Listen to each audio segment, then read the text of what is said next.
I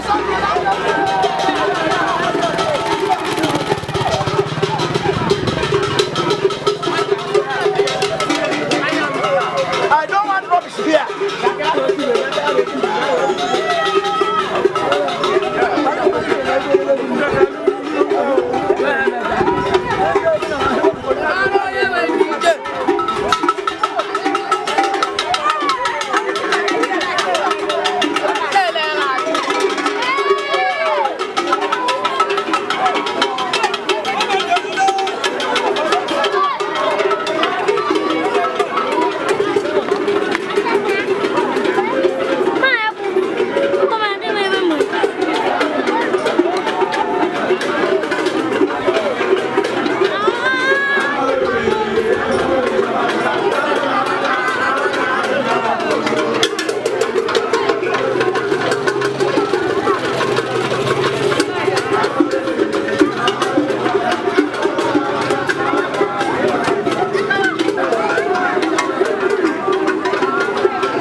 Você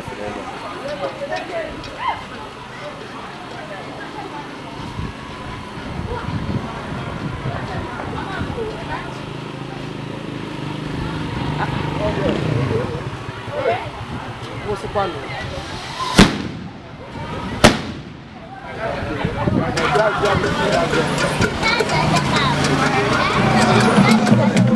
But the hell were you? Oh, na hụla otu egwu si na-eme ebe a nke na-apụta ugbu a nke a na-akpọkwa mma. Yes.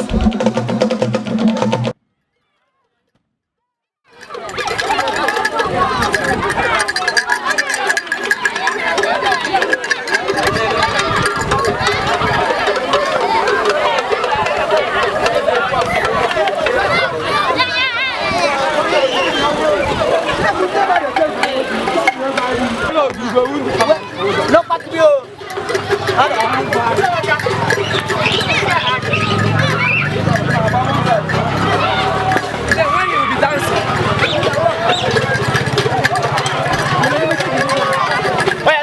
Let's go.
what you've come here to do, to showcase and market our festival to the world. I'm Ezimefula Andrew Ikechi. I'm Ndi Umunakara. I'm going to be precise. Ndiche Umunakara remains the only cultural festival in this part of the world that has survived the onslaught of European colonization and acculturation. What do I mean by that? The influence of Western religion has driven most of our cultural practices to extinction. And then again, the influence of the white man's mentality, has also made a lot of our people to abandon practices that we were known for. But we thank God in this part that Ndiche Umunakara has survived all this. You will also notice that we had to make some adjustments, and this probably helped the festival to survive. For example, we now start our festival with a holy mass said by our sons who are Reverend Fathers. You also noticed that the Reverend Father actually went to the ground and blessed the ground so as to make people understand that there's nothing fetish about it, because most times our people believe that our culture is the same thing as idol worshiping. Having said that, Ndiche Umunakara just like the oldest man in this village, who is the custodian of this festival, told you, what it means is that he has been with us. Ndiche from time immemorial, maybe as far back as he can recall. We are talking about a man who is 105 years now, and we also know that he must have heard from his father. His father must have heard from the oral tradition. So most people have different views, most people have different opinions, most people have different narratives about the origin, the significance, and the content of Ndiche Umunakara. It's just like the proverbial elephant, and the blind man. Any part of the body of the elephant that the blind man touches, he will interpret differently. So what I'm going to give you personally is my own personal understanding, which comes from my interaction with elders as well as my own personal research. I stand to be corrected, I stand to be contradicted, but this is what I understand. I've lived about 5 decades in this particular village, so I should be able to say some things about this, our cultural heritage and our pride. 3 things are very significant with this festival called Ndiche Umunakara. Number 1, in the olden days, it signals the beginning of the planting season. Usually in those days, April into the farms. That's number 1. Number 2, the ancestors, our communion or relationship, not idol worshiping now. I'm not talking about gods. I said our ancestors. We try to relate with them during that festival. Probably ask them to come and aid us as people who are still remaining on this path of realm. Then number 3, and most importantly, this is a period when all sons and daughters of Umunakara from far and near, converge on this little space and get to, interact with one another. Oh, my age, even who became my 20 years, guy, Ndiche. Some of our brothers abroad, Unikalo la and one mom. Okwa one Ndiche gang my mom issue. So these are the three important aspects, or rather that I noticed about our festival. Now, you will notice that a night before, the Obilobis, Yando Obilobi, the custodians of ancestral, I will use the word shrine here, ancestral communion in every compound. Usually the oldest, or rather the oldest in each compound, they are the Obilobis. They will hold their meeting, you know, in the night, in the evening, and try to, you know, interact with our ancestors, and then also make them understand that we are about to go to the farm. Okay? Now, the festival itself, my own understanding is that the masquerades represent our ancestors coming to interact with us and dance. They have different names. Actually, there are 8, but 7 are masquerades. 1 or Okwamma. They move from compound to compound to greet the Obilobis. And that's actually the main cultural aspect of Ndiche Umunakara. Anyone organize, anyone also called 1 degree.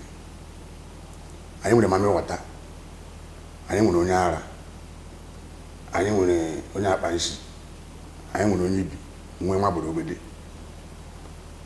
Before onyara, in between the appearance of mami wata and onyara, that is the time of one major aga in Umunakara. You may begin to wonder why did they give them such names? What are the meanings of, you know, these names? From my own understanding, my own little research and interaction with elders, Ndiche actually goes round to embrace all pregnant mothers in the village. Okay? Blessing them so that they will deliver safely. That one is very clear. It moves from compound to compound. They are Ndiche. Obekwe is known for dancing. Okay? Dancing, merriment, and then, you know, the athleticism. You see, the dimpa. Mami Wata is the epitome of beauty. Okay? Beauty. Then Onyara, insanity, the spirit of insanity. It's believed that it will cleanse the land or drive the spirit of insanity away from our land. Then you have Onyapanshi. This is the one that goes about poisoning people. From my own understanding also, it's believed that after this festival, nobody, no indigenous here, would want to poison Mannyawuk. The Nonyibi is infirm, he's sick. Okay? He has hydrocele. I also believe that Abacha Ndiche will be free of ailments and infirmities. Then Waburowedo, of course, the greater tomorrow. Let me point out again, this is my perspective. This is my understanding of Ndiche Umunakara. Talking about the dance itself, you would have noticed how graceful and athletic it is. Okay?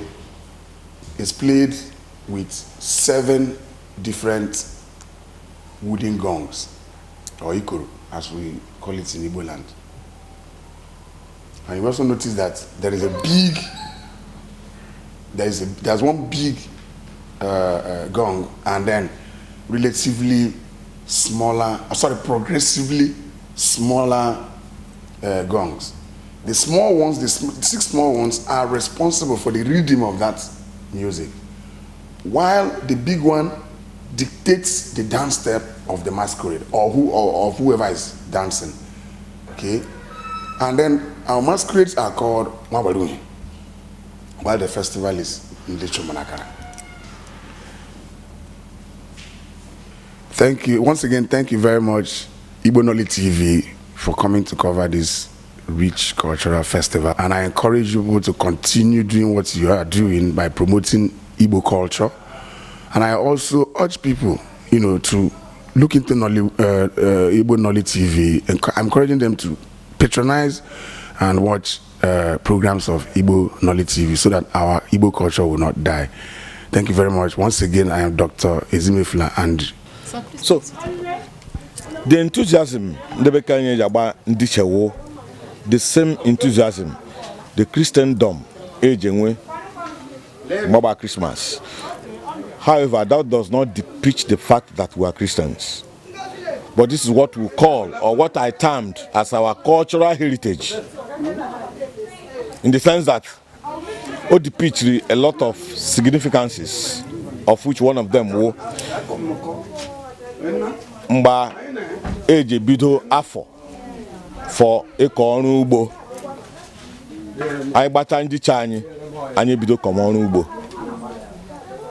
So it depicts the end of the year and the beginning of the farming season. And again, Ndiche Ebekanye, like the name depicts, is something of Ndembo Shie, trying to revitalize our traditions, very good ones indeed, our customs and our cultures. Like actually,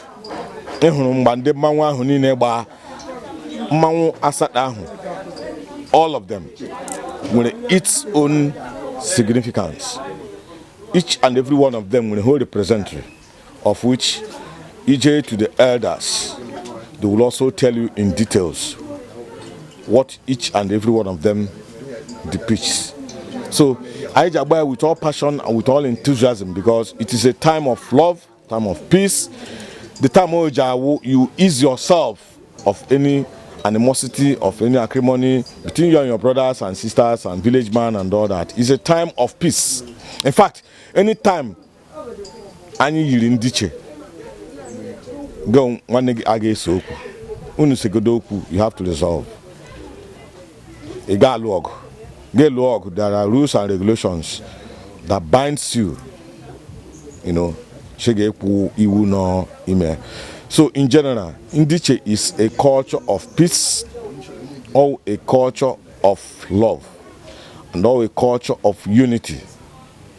Let me take it one after the other. It's a culture of peace, because Ndiche, all the time you have been in this village, nobody has harassed you. Everybody embraces you. Even when guests are under here, you are under obligation in a war here. May I feel you at home, because only all him Then when it's time for unity, or a time Ndi Umunakara as a community, as persons of one destiny, persons of one cultural heritage, comes together irrespective of your belief, to celebrate ourselves, celebrate our achievements, celebrate our shortcomings, and also admonish each other. So that the following year, more things that are better will always come around. Then it is a time of reconciliation. Opportunity.